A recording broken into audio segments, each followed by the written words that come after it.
Shashi and welcome all of you to the English Shop. Today I'm going to talk about the folk stories. Guys, these folk stories plays a major part of the oral tradition of a country. So today I'm going to share a Sri Lankan folk story in Hindi language. This is a story about Andere. Andere? Who is he? Andere is a court jester of Sri Lanka and his jokes are still famous among the Sri Lankans. So, let's go to today's story.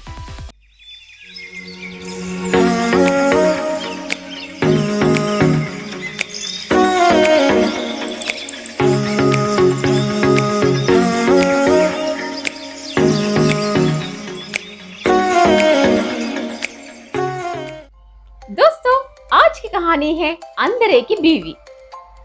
अंदरे एक ऐसा शख्स है जो श्रीलंका के राजा महाराजाओं के जमाने में उनके साथ उनके महलों में रहा करते थे और अंदरे काफी मजेदार किस्म के इंसान थे और उसके साथ साथ वो काफी होशियार भी थे और जब भी मौका पाते थे अंदरे कोई ना कोई बहाना बना के मजाक करते थे।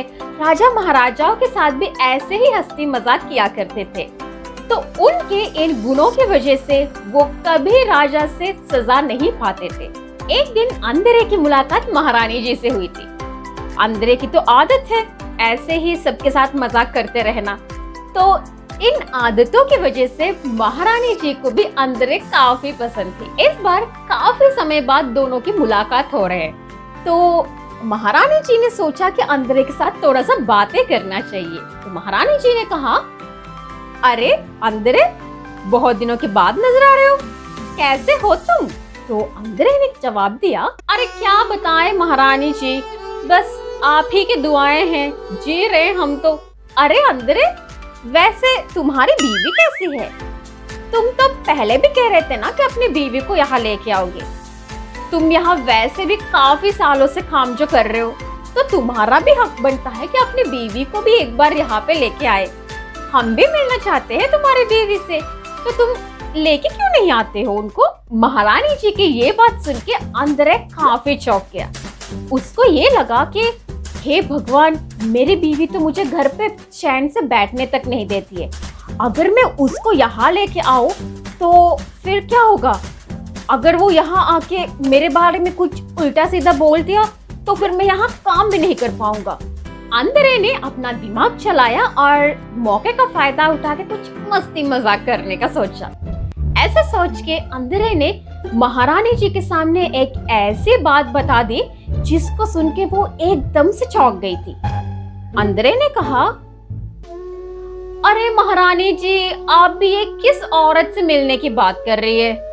मेरी घरवाली जो है वो काफी महीनों से बीमार पड़ी है और उसको तो कुछ सुनाई नहीं दे रहा है, मतलब सुनाई तो दे रहा है लेकिन बहुत कम। तो इस वजह से हम सबको बहुत जोर जोर से उसके सामने चिल्ला चिल्ला के बात करना पड़ रहा है महारानी जी। तो उस बेचारी को तो अपनी बीमारी के बारे में भी नहीं पता, तो उसको ये लग रहा है कि हमारे कान खराब है।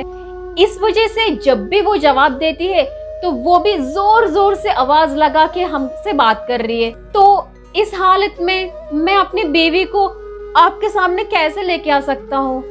क्योंकि आपको तो परेशानी होगी।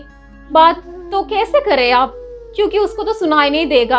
अगर उसके साथ बात करना है तो फिर आपको जोर जोर से चिल्ला चिल्ला के बात करना पड़ेगा। खैर वो तो ठीक है, वो तो आप कर लेंगे, लेकिन मेरी वाली आपके सामने ऊंची आवाज में बातें करना, तौबा तौबा, ये तो मुमकिन नहीं होगा। तो इसलिए महारानी जी, आप ये जो बात है अभी इसको टाल दीजिएगा। अगर वो ठीक हो जाएगी तो ठीक है, हम उसको यहाँ लेके आएंगे, आपसे मिलवाएंगे। अगर नहीं हुआ तो फिर अंदरे की ये बात सुन के महारानी जी को बहुत बुरा लगा। उनको लगा कि अंदरे इतने सालों से उनके पास काम कर रहा है और अंदरे की बीवी के साथ इतनी बड़ी दुर्घटना हुआ है और कुछ भी नहीं कर पा रहे हम सब लोग। तो महारानी जी को ये लगा कि कम से कम उसके साथ बात करे तो फिर उसको अच्छा लगेगा। तो ऐसा सोच के महारानी जी ने अंदरे से कुछ ऐसे कहा, अरे अंदरे, तुम अपना दिल छोटा मत करो, ठीक है उसकी तबीयत खराब है, लेकिन इसका मतलब ये थोड़ी ना है कि तुम उसको यहाँ लेके नहीं आओगे। तुमको अपनी बीवी के साथ आना ही होगा। हम उसके साथ बात करेंगे। ठीक है उसकी कान ज्यादा सुनाई नहीं दे रहे, तो इस वजह से हम थोड़ा सा ऊंची आवाज में बात करेंगे। सुनो, तुमको कल ही अपनी बीवी को यहाँ पे लेके आना है। हम उसके साथ अच्छे से बात करेंगे और फिर उसको ये भी नहीं लगेगा कि वो बीमार है। ठीक है। महारानी की ये बात सुन के अंदरे को बड़ा मजा आया। फिर वो मन ही मन ये सोच रहे थे कि अब घर जाके अपने बीवी के साथ ये कैसे बोलना चाहिए करके। फिर जैसे तैसे वो घर चले गए। अपनी बीवी से एक बोला, अजय सुनते हो, हमारी महारानी जी जो है वो कल तुमसे मिलना चाहती है। वो कह रही थी कि अंदरे, तुम इतने सालों से हमारे यहाँ पे जो काम कर रहे हो, तुम इतने होशियार हो, तुम इतने बुद्धिमान हो, तो तुम्हारी बीवी भी तो ऐसे होना चाहिए। तो हम उससे भी एक बार मिलना चाहते हैं। अरे लेकिन सुनो, मुझे तुमसे कुछ कहना है। ये सुन के अंदरे की बीवी को बहुत अच्छा लगा। तो वो कह रहे थे कि अरे महारानी मुझसे मिलना चाहती है, लेकिन ऐसी कौन सी बात है जो तुम कहना चाहते हो? अरे क्या बताओ महारानी जी के बारे में, तुम किसी से कहना मत। वो काफी सालों से बीमार पड़ी है, उनके कान खराब है। जब भी उनके साथ बात करते हैं तो हम जोर जोर से चिल्ला के बात करना पड़ रहा है हमको, ताकि उनको अच्छे से सुनाई दे। और फिर उनको तो ये भी नहीं पता कि उनके कान खराब है, तो इसीलिए जब भी महारानी जी जवाब देती है तो वो भी जोर जोर से चिल्ला के ही जवाब दे देती है। तो इस वजह से कोई उनसे मिलना नहीं चाहती है। अगर तुम कल जाओगे तो तुमको भी ऐसे ही चिल्ला के बात करना पड़ेगा। क्या तुम कर पाओगे? ये बात सुन के अंदरे की बीवी को बहुत बुरा लगा कि अरे महारानी जी बीमार है। तो उन्होंने कहा कि मुझे तो पहले नहीं पता था कि महारानी जी बीमार है। अगर पहले पता होता तो फिर कुछ ऐसे बना के फिर उनको देखने चले जाते थे। चलो ठीक है, अब तो पता चल गया है। मैं जा रही हूँ कुछ पकवान बनाने, कुछ मिठाइयाँ वगैरह बना के लेके जाऊंगी और उनको दे दूंगी। अब अंदरे को लगा कि चलो ठीक है, हो गया मेरा काम, अब कल देखते हैं तमाशा। दूसरे दिन अंदरे अपने पत्नी के साथ ढेर सारे मिठाइयाँ बना के महल में चले गए थे और वहाँ पे जिस जगह पे महारानी बैठी है वहाँ तक अपनी बीवी को साथ में लेके गए। फिर बीवी से कहा कि तुम थोड़ी देर बाहर रहो, हम जाके महारानी जी से थोड़ा सा बात करके आ जाएंगे। ऐसा कह के अंदरे महारानी जी से मिलने चले गए। अरे महारानी जी, जैसे आपने कल कहा था, हम अपनी बीवी को अपने साथ आपसे मिलवाने लेके आई है। कल हमने घर जाके आपके बारे में कहा और उसको वो सब सुन के बहुत अच्छा लगा था। तो इस वजह से उस बेचारे ने पता नहीं रात भर ढेर सारे मिठाइयाँ बनाई है, वो सब लेके आई है वो वहाँ पे। लेकिन महारानी जी बुरा ना मानिएगा, हो सके तो थोड़ा सा ऊंची आवाज में बात कर लेना। तो ये सुन के महारानी जी ने कहा, अरे अंदरे तुम चिंता मत करो, उसको अंदर तो भेजो, हम संभाल लेंगे। फिर अंदरे ने जाके अपनी बीवी से बोला कि जाओ, हमने बता दिया महारानी जी से कि तुम आए हो करके। सुनो, हो सके तो याद रखना, थोड़ा सा ऊंची आवाज में बात कर लेना ताकि महारानी जी को सुनाई दे।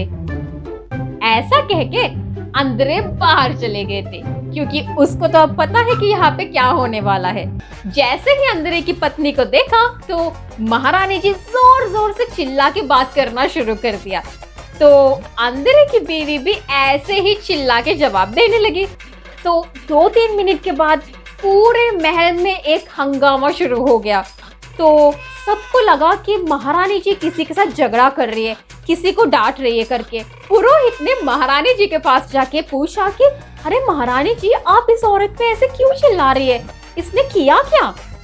तो ये सुन के महारानी जी ने कहा कि ये कोई ऐसी वैसी औरत नहीं है, ये हमारी अंदरे की बीवी है, बेचारे के कान खराब है, कुछ सुनाई नहीं दे रहे, तो इसीलिए हम ऐसे ही चिल्ला के बात कर रहे थे कि ताकि इसको सुनाई दे।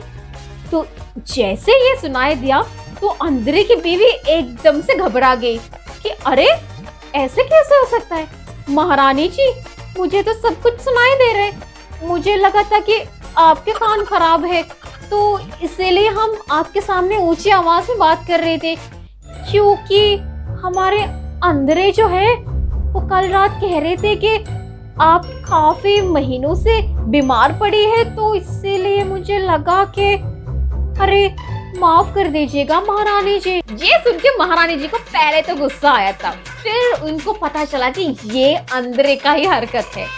तो महारानी जी ने सोचा कि चलो ठीक है, गलती तो मेरी है, क्योंकि अंदरे तो अंदरे ही है, उसकी हरकतों के बारे में तो सबको पता है। मुझे थोड़ा सा पहले पता लगाना चाहिए था कि ये सच है कि झूठ। तो अंदरे के इस मजाक को लेके सबको हंसी आया। और दोस्तों, आप लोगों को ये कहानी कैसा लगा हमें ये जरूर बता देना। आप लोग अपने विचार नीचे कमेंट सेक्शन में लिख सकते हैं। अगर आप लोगों को मेरा ये वीडियो पसंद आया है तो फिर मेरे चैनल को सब्सक्राइब कर दीजिएगा और इसके साथ साथ जो बेल आइकन है वहां पे भी क्लिक कर दीजिएगा। दोस्तों, आप लोग सोशल मीडिया पेजेस पे भी जा सकते हैं, वहां पे भी जाके मेरे वीडियोस पे लाइक कर सकते हैं और कमेंट भी कर सकते हैं। और इसके साथ साथ इन वीडियोस को अपने दोस्तों में शेयर करना भी ना भूलिएगा। तो ऐसे ही एक मजेदार वीडियो के साथ फिर मिलते हैं, तब तक के लिए बाय बाय।